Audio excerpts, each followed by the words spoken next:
Still using SSH keys, RDP logins, and database credentials? It's time to access your infrastructure like it's no longer 1999. StrongDM is the only modern infrastructure access platform. It creates a seamless, secure, and observable air gap between your staff and the critical infrastructure that powers your company. Instantly revoke access to every database, Kubernetes cluster, or server with a click. Automatically log every query, SSH, and kube control command to know who did what, when, and where across your stack. Eliminate credentials from end-user workflows to deploy access that's zero trust and least privilege by default. Trusted by your peers at Peloton, SoFi, Yext, and Chime, StrongDM is the only way to deploy secure access controls in a way folks love to use. But who believes an ad? Check it out for yourself with a no BS demo. Sign up at www.strongdm.com/get-a-demo. Cloudcast Media presents from the massive studios in Raleigh, North Carolina. This is the Cloudcast with Aaron Delp and Brian Gracely, bringing you the best of cloud computing from around the world. Good morning, good evening, wherever you are, and welcome back to the Cloudcast. We are coming to you live from the massive Cloudcast studios here in Raleigh, North Carolina. Sunday edition show, not a Sunday Perspectives. We are continuing to roll out a bunch of really, really good shows, and want to thank all of you for continuing to listen and tell a friend. We looks like we're going to break a record for most listens in a month here in this May, so that's really, really awesome. Thank you to everybody for doing that. It just kind of reaffirms that hopefully we are putting out some shows, some interviews, some information that is useful to all of you. We're still trying to figure out exactly what to do on these Sunday shows when we don't do Sunday Perspectives. But this week was a little bit interesting. Typically we'll do oftentimes Cloud News of the Week, the beginning of a Wednesday show. And this week was a really interesting one because, one of the kind of pillars of this show when we first got started, and for a number of years, was VMware. And, not only VMware the company, but VMware the technology, the ecosystem around it. And really VMware was, kind of at the beginning and the end of a couple of things with this show, right? So they were at the beginning of completely transforming what data centers could do, the technology underneath it, especially virtualization. And then they really were sort of, at the beginning of when cloud computing came along, which really was to a certain extent a market reaction to IT not being able to deliver things fast enough for organizations, and to a certain extent, it was there as a great resource for on-demand computing for capital-strapped companies like startups and so forth. But VMware and the responsiveness that VMware had, or lack of responsiveness in some cases that VMware had to trends in the market, has been a common thread on this show throughout for the last decade plus, as long as we've been doing the show. And this week was really interesting because VMware got sold. VMware, the independent company, the first time it was an independent company since EMC had acquired it way back in 2004 or 5 or something like that. I forget which year it was. But it had always been owned by somebody else. It had been somewhat independent, but majority owned by EMC or Dell or something else. And so this week, the independent company VMware is in the process of being acquired by Broadcom. And the reason we're not going to spend a lot of time either on Cloud News of the Week or right away is that the deal, it has to close, has to go through whatever regulatory things it has to do.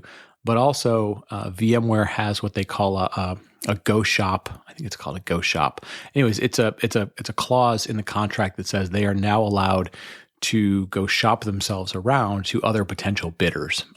So they may get acquired by Broadcom. Broadcom put out an announcement saying, "Hey, we plan to do this." It was a $61 billion deal, a very interesting number.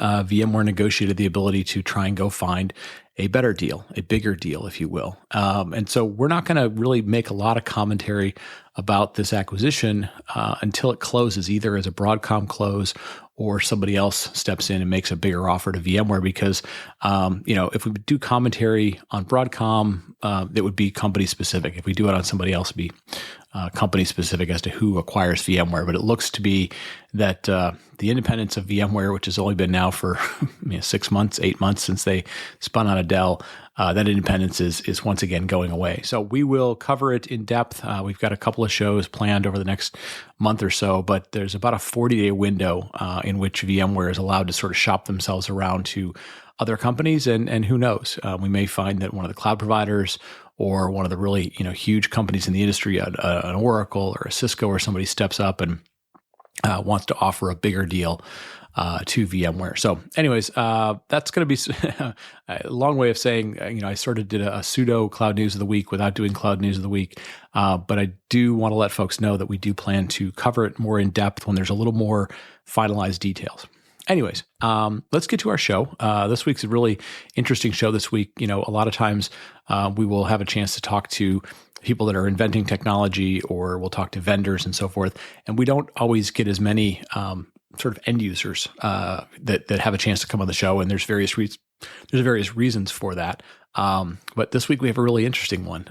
We get a chance to talk to the folks from Bloomberg about how they run their massive data network, in which not only do they deliver really interesting value and information to their direct customers, but also a really massive ecosystem. And so we get a chance to talk to their leadership about how they go about doing that, and really gives us a good insight into not only regulated industries for financial services, but also just how a huge ecosystem of data is managed and delivered on a day-by-day, hour-by-hour, second-by-second basis. So really excited to get to that right after the break. Today's show is sponsored by Ravello. Having a hard time hiring engineers? Ravello lets you sidestep the competitive U.S. talent market by helping you hire skilled remote engineers in Latin America. They provide full-time senior engineers with 5+ years of experience who are embedded in your team like a normal hire. Ravello is an end-to-end solution that handles sourcing, vetting, hiring, payroll, and compliance. They also don't force you to pay for things you don't want, like a project manager. You can interview any engineer before deciding. All engineers are proficient in English and have high time zone alignment with US-based teams. You don't have that painful 24-hour turnaround where you have a question for an engineer who is on the other side of the world. Check out Ravello today. Go to ravello.com/cloudcast. Check it out. That's REVELO.com/cloudcast. Today's show is sponsored by Datadog, a scalable, full-stack monitoring platform. Datadog synthetic monitoring enables you to detect front-end errors and performance errors by analyzing user sessions and receiving actionable alerts. API tests help you detect and debug user-facing issues in critical endpoints and applications. Build and deploy self-maintaining browser tests to simulate user journeys from global locations. Start proactively monitoring your user experience today with a free 14-day trial of Datadog by visiting datadog.com/frontend-cloudcast. That's datadog.com/frontend-cloudcast. And we're back. And folks, as you know, we get a chance to talk to a lot of technology companies, what a lot of you would think of as technology companies all the time. And, one of the biggest pieces of feedback we always get from people is, talking to the technology companies is cool, but, sometimes it's really interesting to dig into how these apply to specific industries. How do they apply to people that are, putting the technology to work? Oftentimes combining the things that we use every day with the things that they build specifically to their industry. And, we wish we could do more of that. And so today is one of those days that we're really, really excited that we're going to get to do that. And today we're going to talk a little bit about financial services industry, what's going on around data in that industry, which obviously powers a lot of what goes on, drives our economy every day, drives the things that other businesses do. And so really, really excited to have Cory Albert, who is head of cloud strategy at Bloomberg Enterprise Data. Cory, welcome to the show. Great to have you on. Great. Thanks, Brian. So happy to be here on the show today. Where are you joining us from today? I'm joining you from our offices in New York City. Fantastic. So for folks that maybe aren't familiar with Bloomberg, obviously one of the most recognizable names, one of the recognizable brands in the world, kind of the center of financial information, financial data. Before we dive into the things you're doing at Bloomberg, give us a little bit about your background. You've got a pretty rich, diverse background in technology and financial services. Tell us a little bit about where you've been and then really where you're focused today. Yeah, no, like you said, Bloomberg, highly recognizable, and it really truly is an amazing company. And I consider myself pretty lucky to have spent actually the last 20 years growing my career with a company that not only kind of prioritizes innovation, but also donates all of its profits to charity, which is a little less known. But I've been lucky to spend my entire fintech career in two highly recognized companies. I started my career at the New York Stock Exchange, and not to date myself too much, but I began in the late '90s when the energy on the trading floor of the New York Stock Exchange mirrored what you'd see in the movies, right? So at the time, we were re-engineering much of our trading floor. We actually were expanding the trading floor, which I laugh at now because that trading floor is, pretty much there for tourists. I spent December 31st, 1999, worrying about what's going to happen, on Y2K, stuff like that. So, there's those craziness kind of things there. I switched careers to work at Bloomberg really when ECNs were becoming more prominent in the industry, and the traditional models of trading were starting to be disrupted. At Bloomberg, I've had a ton of different roles over 20 years. It's a very dynamic company, and those different roles are probably why I've stayed at the company for such a long time. But one commonality I would say is that I've always been able to leverage technology and what we consider leading technology to focus on solving business problems. In my current role, I oversee three strategic areas in our enterprise data division.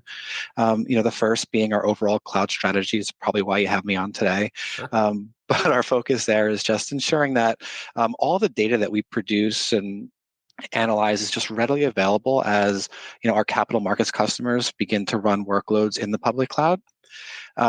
Secondly, I manage product development for our real-time business, and that's where we provide those same customers and a bunch of vendors actually with APIs to nourish mission-critical, what we call front office applications with real-time access to data. That's that low latency type of data. Yeah. And then finally, my teams help build strategic alliances with vendors ranging from capital market specific ISVs that offer trading systems and risk systems, but much more recently, just your normal software providers and public cloud providers. So ranging from your AWSs and your Googles and your Microsofts to your to your Tableaus and your Snowflakes. Yeah, no, that's awesome. That's awesome. I have a story about the New York Stock Exchange. I hope it didn't affect you. Back in the mid '90s, I was working at Cisco. I was working with somebody in tech support. I accidentally asked them to turn on a debugging command, and I think for about an hour and a half, the one of the trading floors was down. So if that affected you, I apologize for that. That was my. It probably did at the time, but I won't hold it against you today. It's resiliency is absolutely key to the New York Stock Exchange and to Bloomberg and the capital markets in general. Exactly.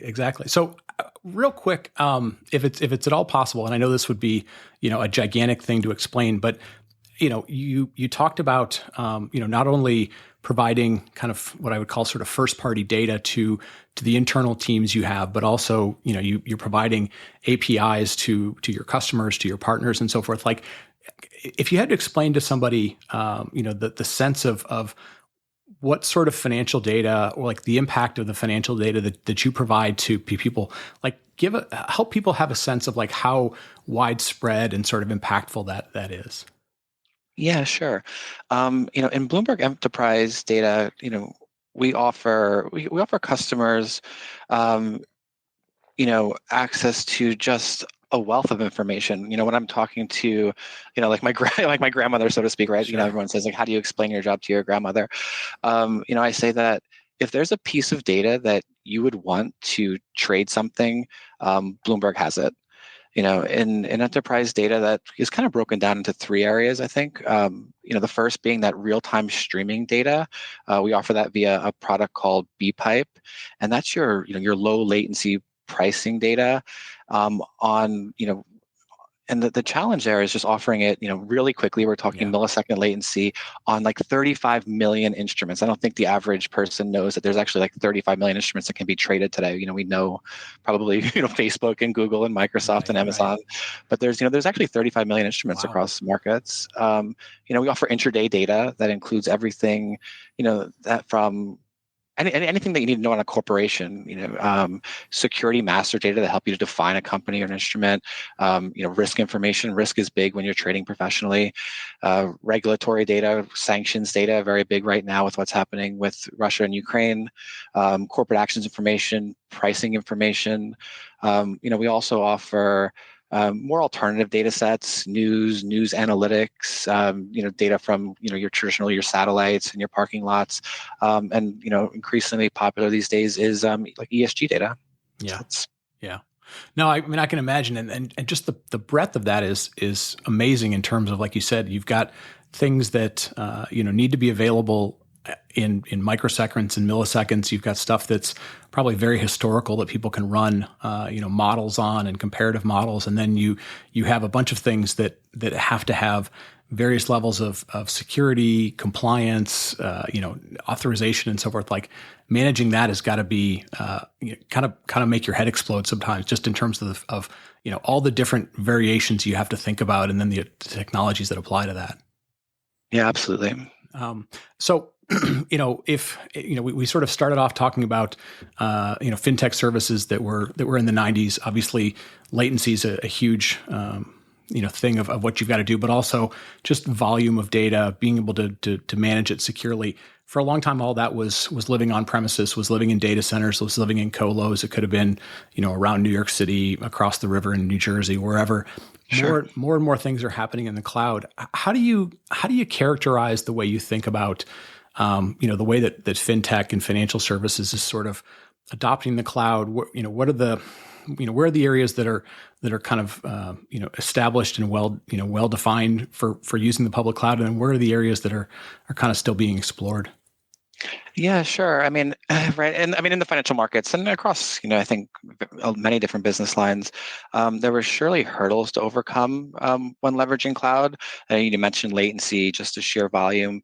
But, also when you talk about, volumes of data and the need to analyze that data, you start to talk about storage and compute. Right. And, we have a ton of use cases that are, really ideal to the cloud.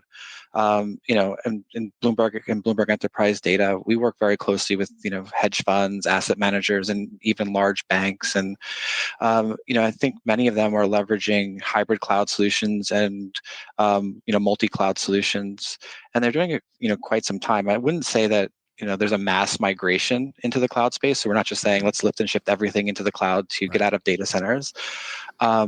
But people are being really thoughtful in our community, around building new applications in the cloud.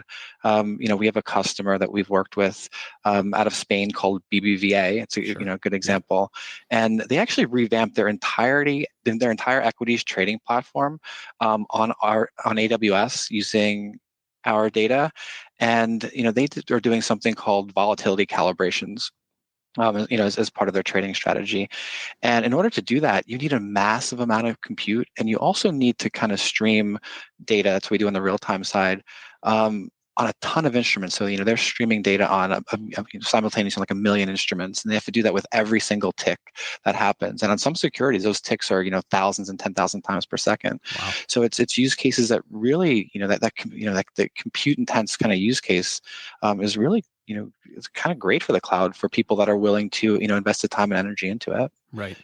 And so so the way that you think about, so you mentioned sort of hybrid cloud and multi-cloud, you don't really tend, I assume, kind of given the breadth of things that you have to do, you don't get too hung up in sort of what the definition of those things mean. You're really just sort of saying, look, there's places where there's better technology fit for the types of workloads in some cases, and then there's going to be other things that maybe dictate locality or volume. Do you when you think about sort of cloud, multi-cloud, hybrid cloud, do you spend much time thinking about, like, does this fit into anybody's definition, or are you really just saying best tools, best architecture for what's needed, and then kind of thinking about the future? Yeah, I mean, right. I mean, I think one of the things that we do are we surely listen to our customers. Sure. and listen to our customers across the board, and we try to abstract those requirements. In our case, on the real-time side of the business, it's that low latency, it's that tick for tick data. It's maintaining those really high levels of resilience when you're talking about trading. and then ensuring that there's private connectivity, even when that happens within the cloud. Traditionally in the financial services markets, there's been a lot of technology built upon, finely tuned hardware or, technology that's somewhat proprietary. So when we think about building for the cloud and building for the hybrid cloud and building across multiple clouds, we definitely have our set of principles that we follow. Like everything we do on my teams, and if my teams, God forbid, actually listen to this podcast, I hope they do, but I hope they don't. In the same time, they know that I love principles and tenets. But from a cloud perspective, I think that we always ensure that the core software that we offer for distributing market data, which does very market data specific things like fan out and last value cache is a paradigm that's kind of specific to distributing market data, so you can get it get certain things quickly. We always try to run that on commoditized hardware. Sure. Right, and it makes it easy to run on cloud compute. When we run that type of software, which is the key endpoint which our customer applications connect to, we try to do so as a fully managed service, and we always do that within our virtual private clouds. This is important because we want to be able to monitor it, we want to be able to auto scale it, we want to be able to ensure cross AZ or equivalents across cloud providers resiliency. That's very important. We do things like ensure that any time a customer is connecting from their virtual private cloud to ours, we do so via private connectivity. So on AWS, services like Private Link. On Microsoft, it's things like Azure Private Link, and GCP I think calls it Private Services Connect. The one advantage that Bloomberg does have is that over the course of our 40 years of existence, we've built out a massive global network. And that's where the hybrid cloud fits in for us, right? We use a lot of our own technology, such as multicast technologies, to get data from those exchanges and those pricing venues to those endpoints as quickly and efficiently as possible. So we do, that hybrid cloud is important there because that's where we do leverage those, some more tuned machines or technologies like multiclass or PGM. And then, for our customer facing stuff, that's, like entitling data. That's when we try to have common APIs. We try to use RESTful APIs that we can provide customers. We tend to use web technologies when appropriate. So things that kind of can scale across various cloud providers or kind of geographies, or really are almost kind of application location agnostic, for lack of a better term. Right. So there, I have to imagine in your role there's always this trade-off or this balance you're trying to figure out between what's going to create opportunities and what's going to create disruption. And I have to imagine, like on the fintech side of things, it could be new regulation, it could be new access models, more and more people using mobile, or, more and more people, let's say your clients are working from home because a pandemic happened. And then, you're also looking at, you've got cloud providers who are delivering new delivery models, right? So, an Amazon is saying, hey, I'm going to deliver basically like Amazon as an edge thing, like a colo thing. Mm-hmm. How do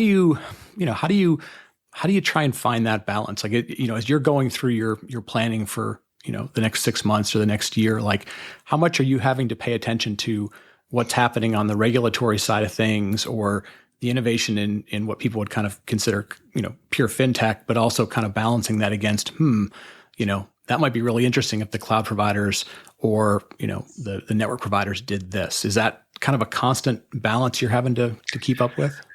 Yeah, no, absolutely. It's it is a constant balance, and it surely drives us crazy and our engineering teams crazy because things are evolving so rapidly, and then you throw in regulation and sanctions or a pandemic, or the need to ensure that your users can authenticate when they're working from home into the mix.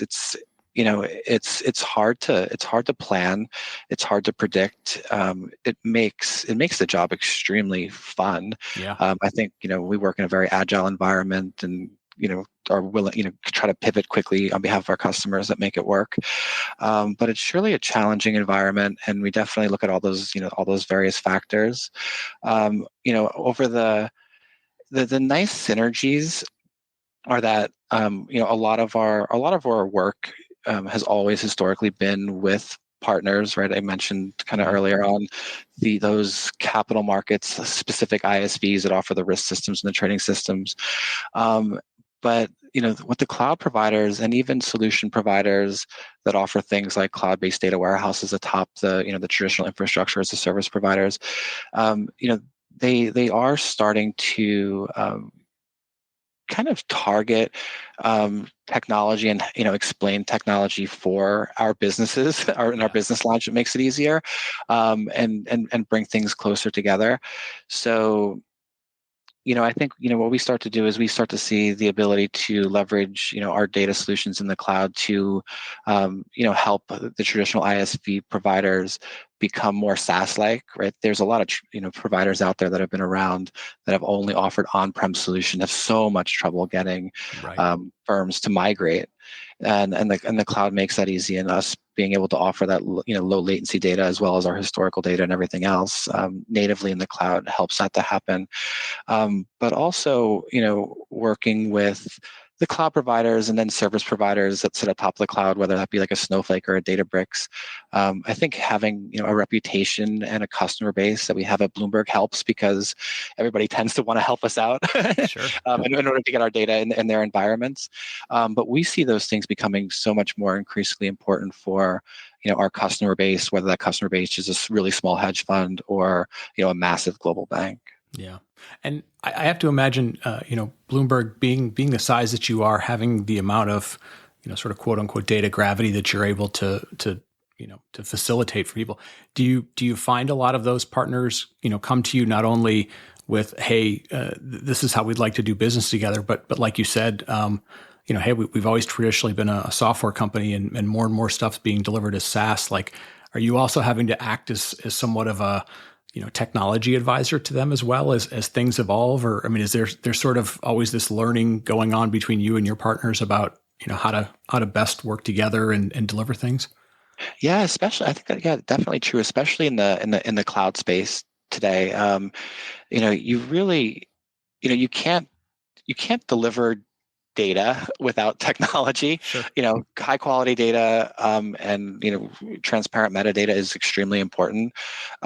But if you can't deliver things quickly, you can't deliver things reliably, you don't have resilience patterns, you don't offer APIs with the ability to automatically kind of fail over on your behalf, when especially in a subscription type paradigm, you're not going to have a lot of customers. But yeah, no, as we as I think it's one of the first data providers to offer, essentially all of our services across all the major U.S. public cloud providers, we definitely get our customers as well as our partners coming to us saying, how did you do it? How did you make it happen? How do we do this hybrid and multi-cloud model? And even things like, how do we chunk up these or break out these monolithic systems, because they've built these massive systems.